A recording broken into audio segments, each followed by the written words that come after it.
So I know Riff wanted to do this one. It's ranking your guys' favorite voice actors. Yeah, of all time. I kind of wanted to throw out. So here's a simple way to put it. It's not necessarily ranking, but yes. Yeah, I know. I want to kind of.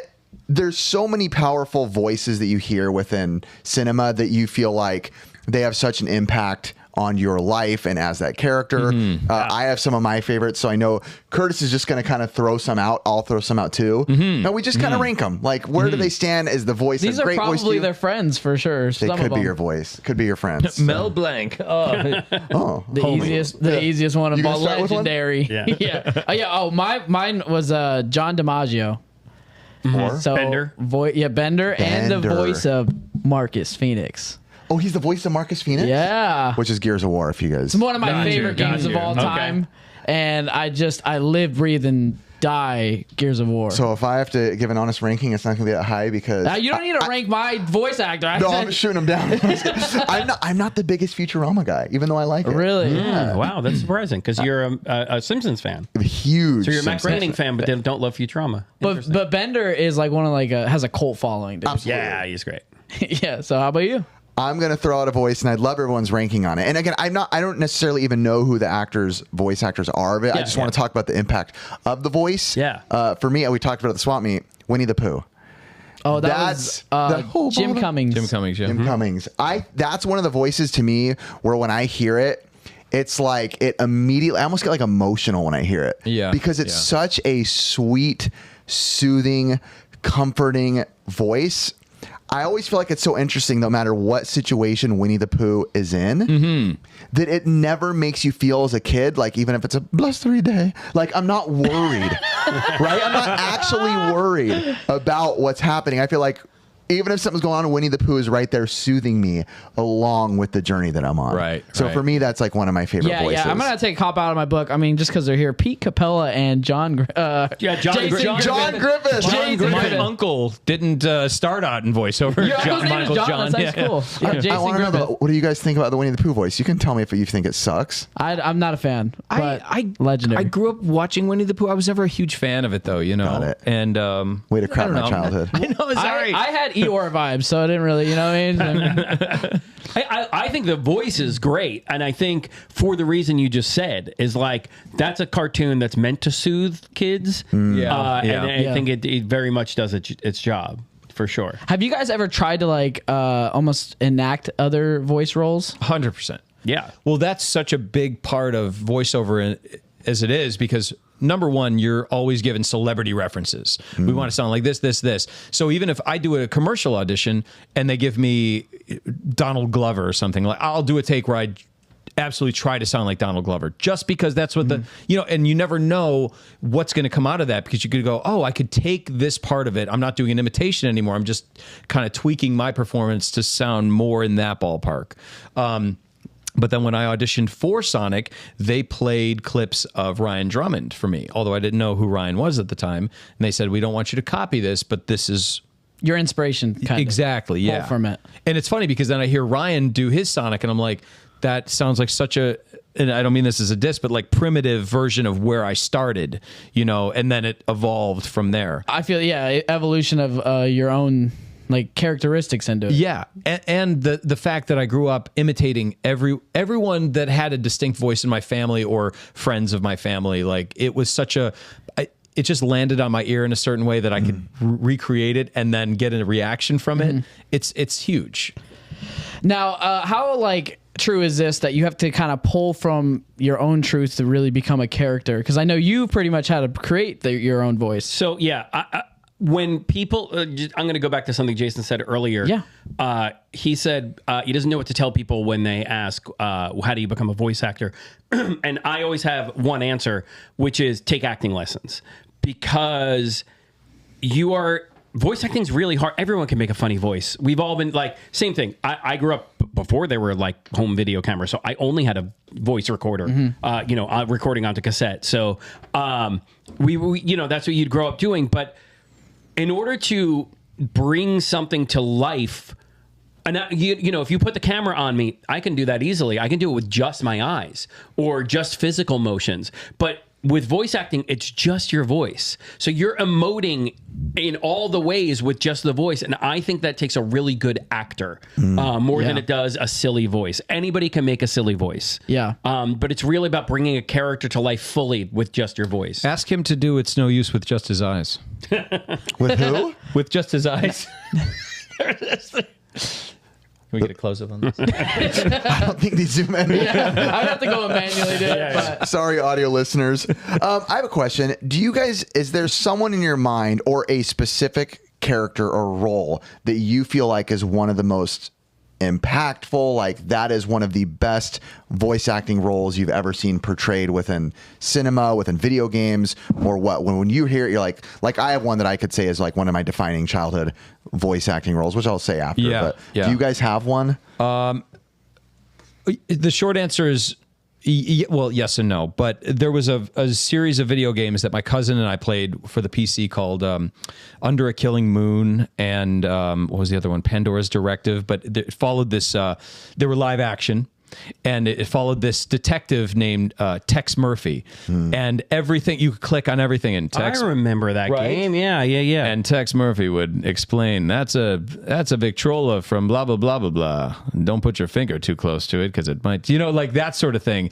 And every time I think of that, it brings me right back to a time when I was thinking to myself, that would be the most cool, like that would be the coolest thing to be able to be Tex Murphy, to like work on, it was right at the peak when I was just becoming interested in acting too. And that was like, how do I get into something like that? So every time when I was recording my very first video games, Shadow the Hedgehog, and the script was like this, this thick, and it was all dialogue and so many choices. That's really what was playing in my head the entire time. Like, oh man, someone's going to hear my voice coming out of their speakers like I heard Tex Murphy's voice coming out of my cousin's PC speakers, I think it was, it's not even showing up. So Tex Murphy. Okay. I wasn't expecting that. Right? Yeah. What about you? Mine is a lot more mainstream.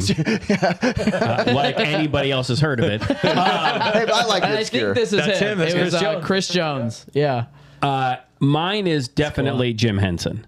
So, Oh, yeah. The Muppet movie was the first movie I ever saw in the movie theater. I was obsessed with the Muppets. Anything Jim Henson. Labyrinth is top 3 movies for me ever. I love Labyrinth. It's literally. I'm a huge puppeteer and animatronic fan. Okay, yeah. So, and specifically, Kermit just gets me. Not Kim Henson, Jim Henson. Dude, What are you typing in over I'm there? so far away from the screen. yeah. Rainbow Connection. One of my favorite songs of all I time. play it on guitar and or sing it at karaoke as Kermit all the time. So doing Kermit's voice is like my dream job. Do you have a pretty good Kermit? I have a pretty good Kermit. I love that. Hi-ho, this is Kermit the Frog here. And the more I practice it, the closer it gets. I just love, and I love everything Jim Henson did. He was just like a kind human being trying to spread love. And so I auditioned for the newer Muppet Babies cartoon at one point. Oh, dude, I love Muppet Babies. Anything, just let me, I'll make fart noises the whole time. I don't care. Just let me be on this show. I just want to be a part of Jim Henson's universe. Did you have a favorite character on the Muppets?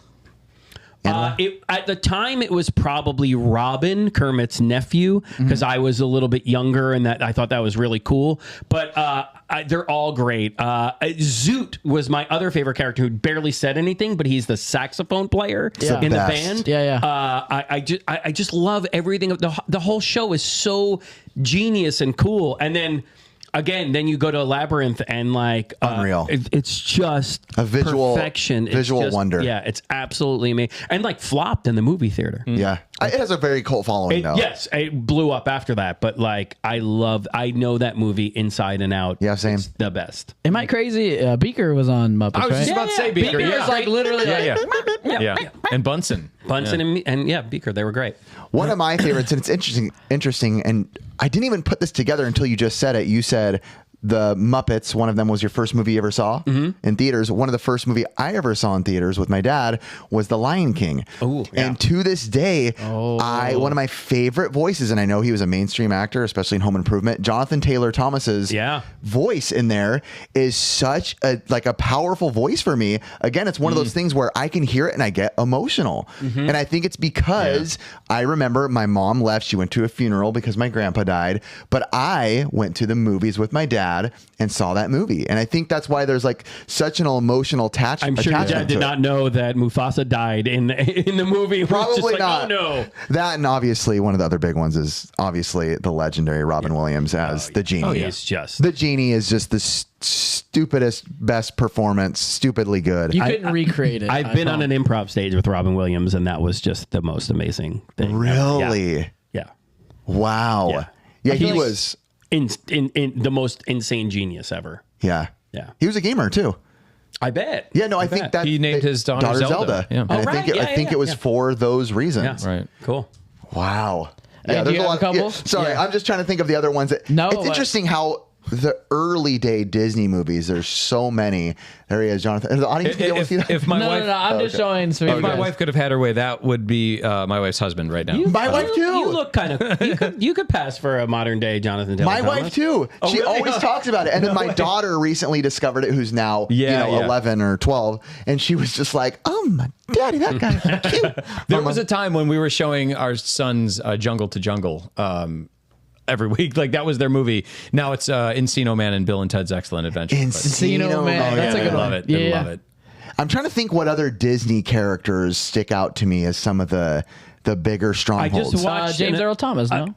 James Earl Jones, you mean? Hey, dude, I'm so bro, stroking you out okay? today. You okay? I'm so stroking out today. Well, you were hanging out with John Griffith? Griffith all morning. So. Johnny G. I was just 'Cause you watching guys this left my mom's amazing house. video of them directing the woman who was singing part of their world. Yes. A part of your world, Yes. whatever the hell Yes. the actual title is. Part of that world, partial world. Sure. I gave it to you. I gave it to him.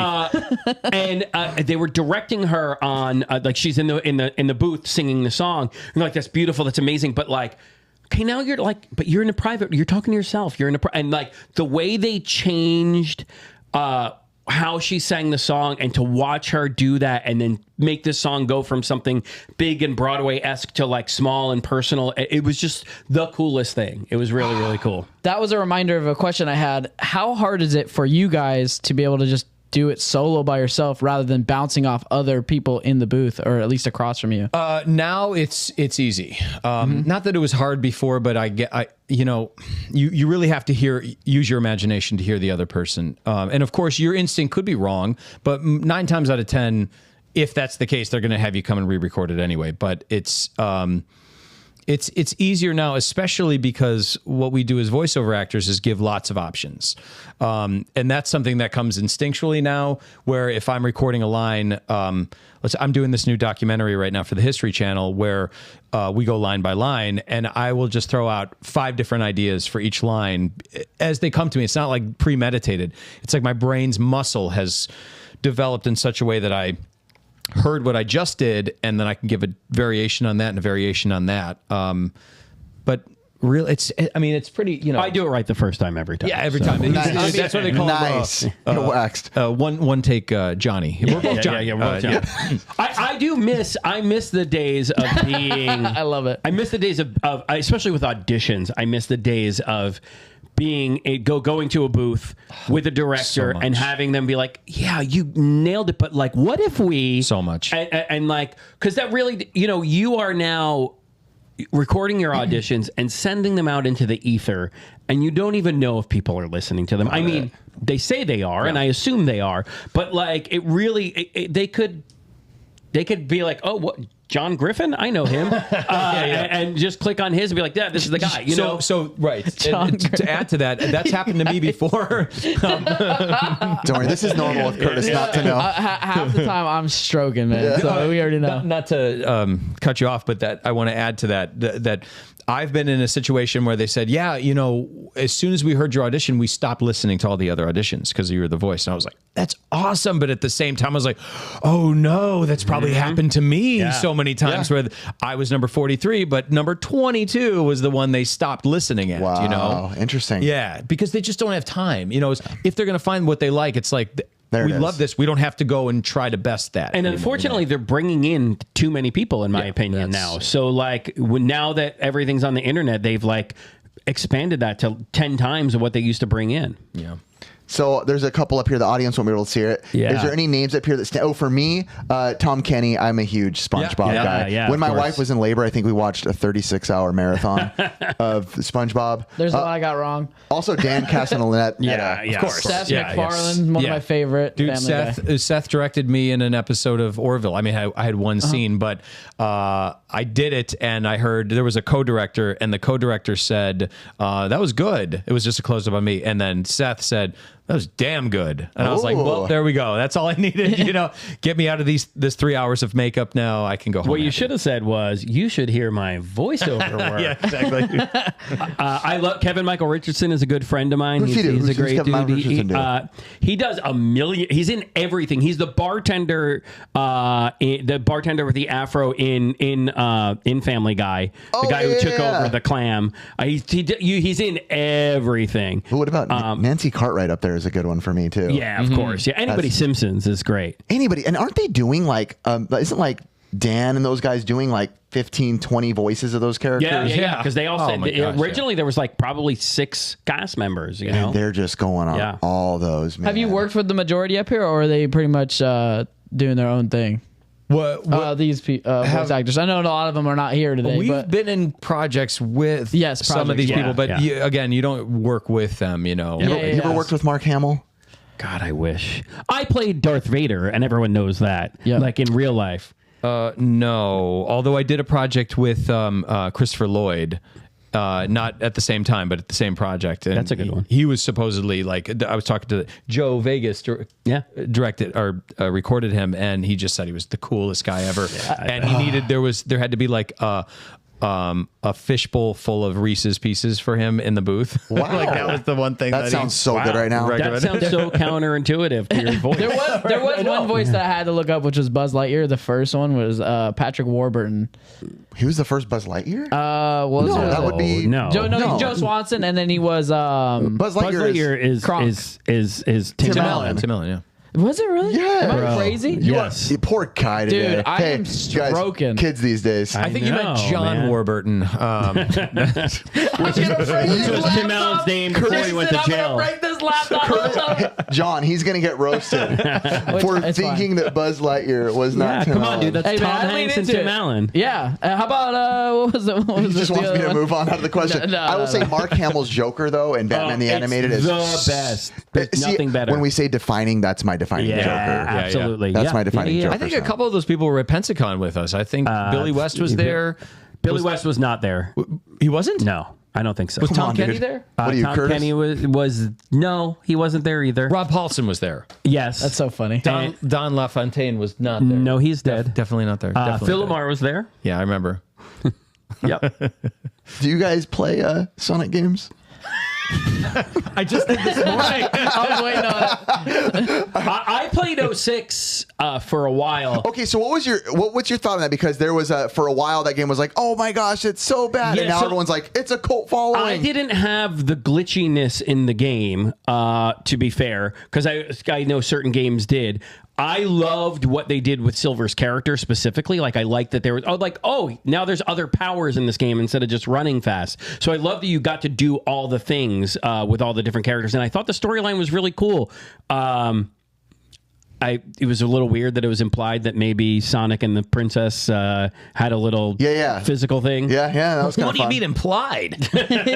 He knows, yeah. That's gnarly. You know, it's so funny though, because when we were recording and when these games first came out, it seemed like anybody who talked about it with me online, or I would get MySpace messages at the time of just, oh, that sucked and you suck and you should definitely give the role back to Did Tom message you? so. Tom always, we were back and forth. I'm like, dude, He's my number one. I So- tried And to, only. I'm glad you got Tom's name right, dude. Didn't Tom play Buzz Lightyear? Yeah, he's the original. Tom Allen. Tom Allen.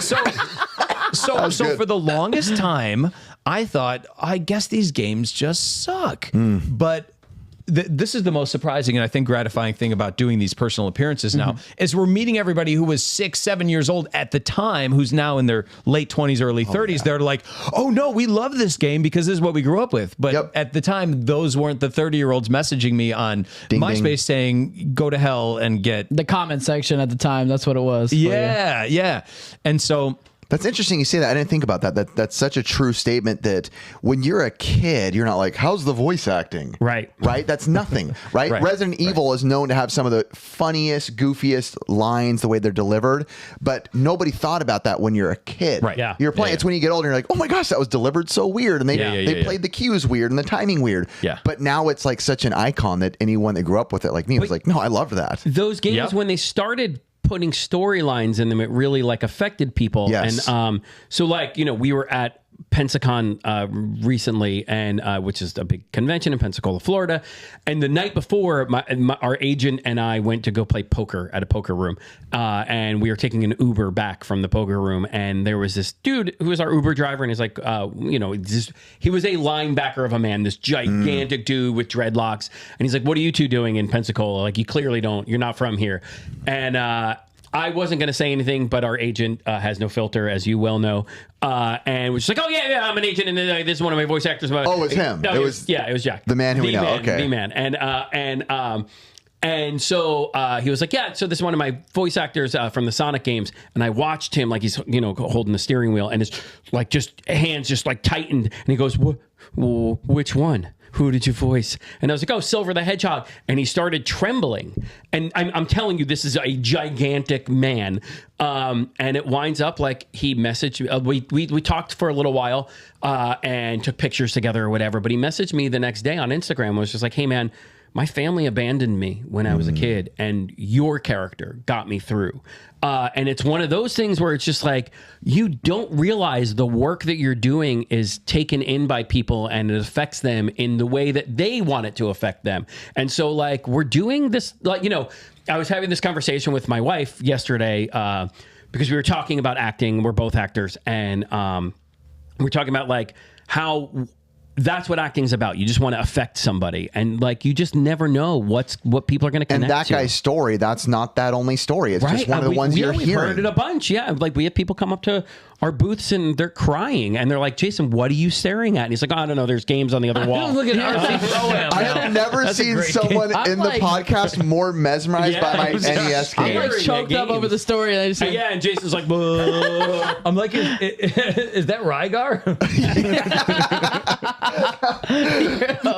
At least your love for games is real. I'm sorry. I'm listening, but this is what I do. This is why I get in trouble with my wife, because I will be looking this way, but I'm hearing everything and picturing it all, but my eyes want to, frolic. Oh, yeah? You were listening? What was the guy's name that he was talking to? Oh, he never said it, but he's a big guy. Correct. There you go. He's a big guy. He was and listening. his hands were on the steering wheel, and he began to tremble, and he said, "Get out of my car."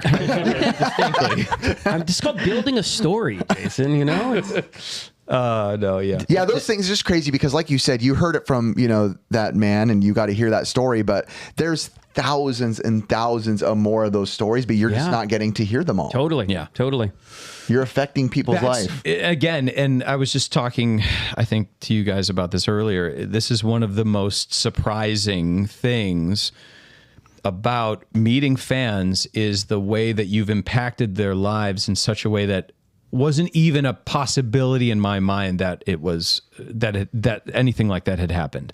And people have told me, your Sonic kept me from committing suicide, or I had a horrible living situation and this was my escape and this is what made me feel safe. And it's hard to even respond to that except humbly to say thank you, and I'm so glad you're here, and I'm so glad you didn't do anything to yourself or to hurt yourself or whatever. But at the same time, it's just always so disarming to hear that, because it's how do you wrap your mind around something like that? And when someone wants to tell you that and you mean so much to them, it really makes this all worth it on a whole new level. Yeah. You know, aside from the millions and millions of dollars that we've been paid, the hundreds of millions of dollars. Okay. I feel like- Okay, wait. I'm going to ask this, and I won't ask in detail. Don't worry. Okay. Does it pay you well? Sonic, Silver, No. did it? No. No, not at all. So when we recorded these games, they were non-union games. Yeah. So no residuals. You know, so Sega made billions. I think if when all is said and done with my recordings of like 8 games, I'm lucky if I made 10 grand total, if that. Really? I will say If though, that. yeah. At the Ben time, just verbally dropped his jaw, I know. quite Oh, literally. yeah. I'm sorry I didn't buy your guys lunch. I bought Pete's. That's right. Dang That's it. right. Actually, no, I think it was John. But Yeah. things have gotten better, but no, back then I will say when I was recording it, this is so funny because I was working at a pizzeria. I was working at Barnes and Noble. I was working as an usher at sitcoms in New York, where like Whoopi Goldberg sitcom, where I would give people pizza and water and then bring them to the bathroom where they could empty themselves.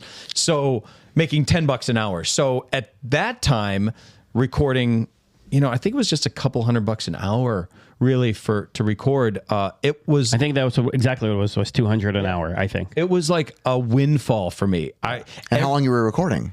It all depended. Some days I would go in for 10 hours straight because I'd be working on 5 different shows, 2 hours per show. But in the beginning, I distinctly remember because I would walk from my Times Square apartment to the studio on 23rd Street. It was like a 1.5 mile walk for me. And I would pass a place called Bravo Pizza, and they always had this most delicious pizza in the window and these chicken parm sandwiches that I could never afford. And I would be thinking during my session, I could have 5 chicken parms if I wanted tonight.